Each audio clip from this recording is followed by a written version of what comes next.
वालेकुम सलाम। मेरा काम है आपकी तरबियत करना। मैं आपका बाप की तरह हूं और मैं आपकी बेटी को। बिस्मिल्लाहिर्रहमानिर्रहीम।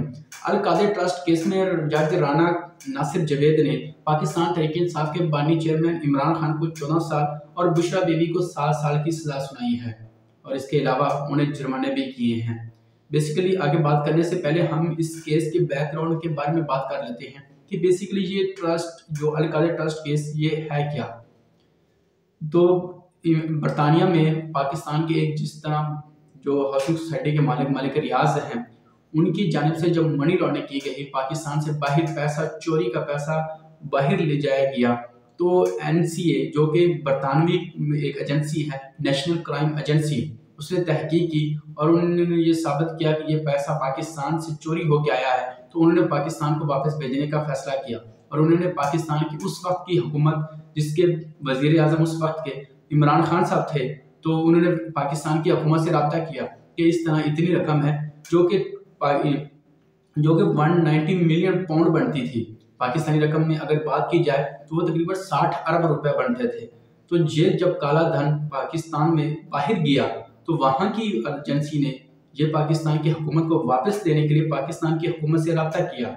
उस वक्त जो शहजाद अकबर के वहाँ पे असर शौक था, तो उसने एक खुफिया डील की NCA के साथ और उसका मलिक रियाज के साथ भी ताल्लुकात थे। तो उन्होंने आपस में एक डील की और उस डील के तहत वो रकम पाकिस्तान में मुंतकिल की गई और उस डील के नतीजे में एक लिफाफा पाकिस्तान की काबीना के सामने रखा गया और इमरान खान को ये डील का मालूम था कि अगर ये काबीना के सामने इस डील को खुल के रखा जाए तो जाहिर है काबीना ने इस पर बात करेंगे, इस पर सवाल उठाएंगे, तो वो इस पर दस्तखत कभी नहीं करेंगे। लेकिन उन्होंने एक बंद लिफाफा, एक खुफिया डील के तहत उस लिफाफे के ऊपर ही काबीना से मंजूरी ली और उस पर दस्तखत करवाए।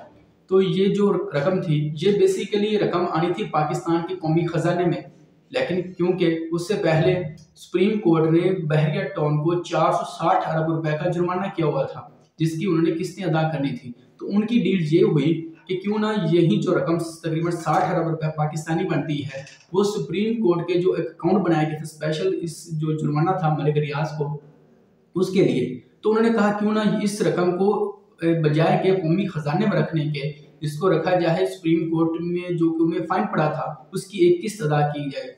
उसके मद में उन्होंने ये किस्त अदा कर दी और वो पैसा चला गया सुप्रीम कोर्ट के अकाउंट में। दूसरी जानिब उन्होंने ये कहा, मतलब उनका जो डील हुई उनमें, तो जो अल कादिर ट्रस्ट की ज़मीन है वो तकरीबन 458 कनाल की बनती है, वो थी बहरिया टाउन के मालिक मलिक रियाज की। तो उन्होंने वो ज़मीन दी इमरान खान साहब को, उसके नाम वो ज़मीन कर दी, इमरान खान और बुशरा बीबी के नाम कर दी। और इस वक्त अगर आप देखें तो उसके जो चेयरमैन हैं उस अल कादिर ट्रस्ट के, वो इमरान खान साहब हैं। तो उन्होंने 458 कनाल की ज़मीन दे दी इमरान खान को ट्रस्टी के नाम पे।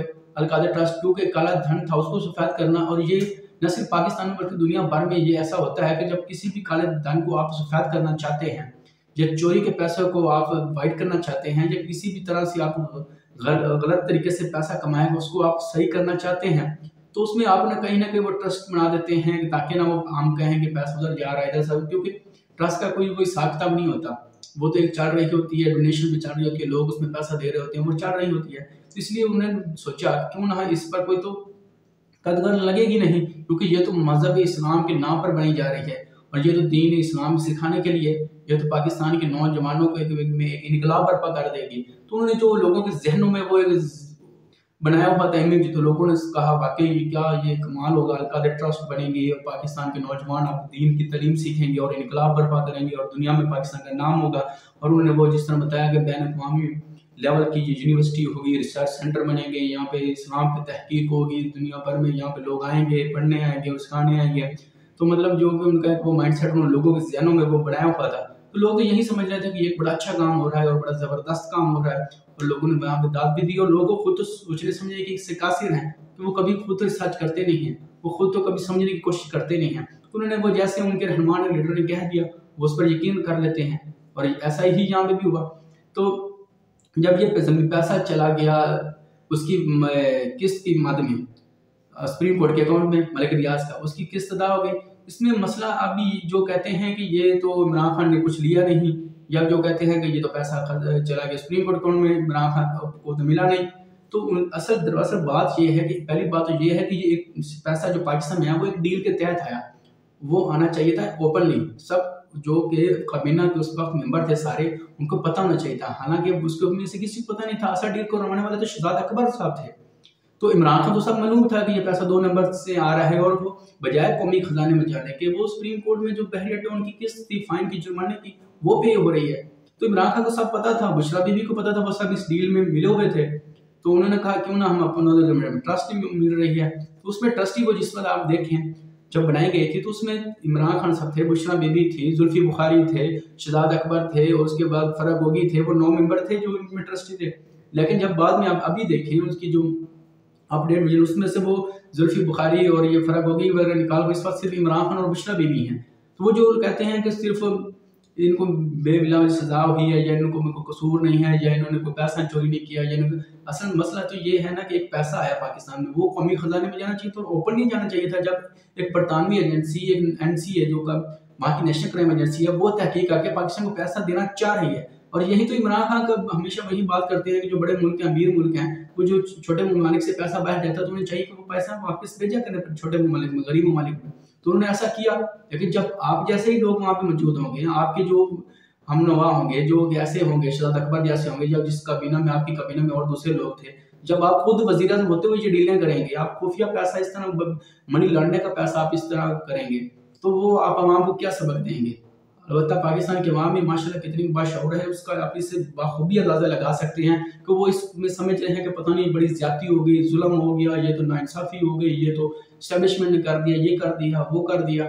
तो ये हकीकत में अगर आप अपने गिरेबान में झांके और इस पर थोड़ी रिसर्च करें, थोड़ा सोचें समझें, तो ये आपको सच्चाई का इल्म होगा और पता चलेगा कि असल में ये केस था क्या। और असल में किसी के अकाउंट में जाने या ना जाने की बात ही नहीं हो रही है। एक काला धंधा था, काला धन का पैसा था, वो आया पाकिस्तान में, उसको कौमी खजाने में जाना चाहिए था, ओपन ही जाना चाहिए था, सारी काबीना के सामने अप्रूवल होनी चाहिए थी, बजाय इसके कि वो खुफिया आप लिफाफे में डील लेके आते हैं, उसमें दस्तखत कराते हैं और उसकी सुप्रीम को बहरिया टाउन की केस आप सुप्रीम कोर्ट में जमा करवा देते हैं। और आप कहते हैं जी हमारे पास पैसा आया नहीं है, वो सुप्रीम कोर्ट में चला गया। सुप्रीम कोर्ट में कैसा जा सकता है? वो पैसा तो मलिक रियाज का था ही नहीं, वो तो मनी लॉन्ड्रिंग का पैसा था और पाकिस्तान के कौमी खजाने में जाना चाहिए था। तो ये थोड़ी सी अकल से, थोड़ी मंटकली, थोड़ी लॉजिकली थोड़ी सी सोचने की कोशिश किया करें। पाकिस्तानी अवाम से ये गुजारिश है कि जो अंधों की तरह दूसरों को तकलीद करते हैं अपने रहनुमा की, और उनके पीछे अंधाधुंध पड़ जाते हैं और बस समझते हैं कि सिर्फ वही ठीक कह रहा है, बाकी सब गलत है। कभी आप इतने बाशऊर खुद को कहते हैं कि हम पाकिस्तान की कौम में बड़ी शऊर आ गया है, तो थोड़ा सा इसमें अकल और मंतक और लॉजिक को थोड़ा सा मिलाया करें, थोड़ा सा समझने की कोशिश करेंगे कि मसाइल होते क्या हैं।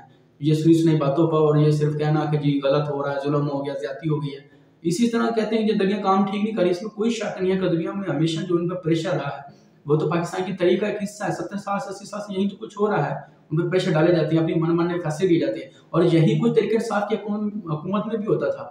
इससे पहले आपने 40 साल बाद भुट्टो का फैसला चेंज किया, वो तब कैसा था, वो तब आपको बड़ा फैसला ठीक लगता था। 40 साल बाद आपके अपने बिठा दिए, अपनी उसमें से हियरिंग वगैरह की और आपने कहा वो फैसला गलत हो गया। उससे पहले जब आप नवाज शरीफ को नाहिल किया तब उनके लिए वो गलत था और आप उस पर मिठाइयाँ बांट रहे थे, और अब वो खुश हो रहे हैं और आप रो रहे हैं।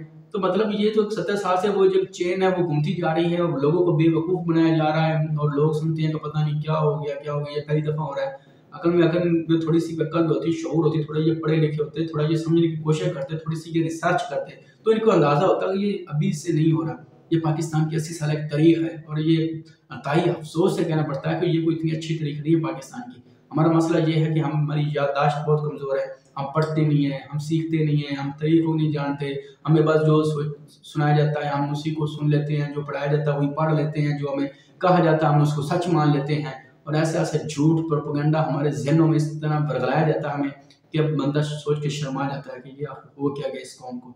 तो मेरी पाकिस्तानी कौम से ये गुजारिश है कि हकीकत को समझे और थोड़ा सा गौर व फिक्र करें असल में ये मसला क्या है। जो आपको बताया जाता है वो सच नहीं है, आप खुद से जानने की कोशिश करें कि असल हक़ाइक़ क्या है, सच क्या है, और पाकिस्तान के लिए बेहतरी के लिए फैसले करें।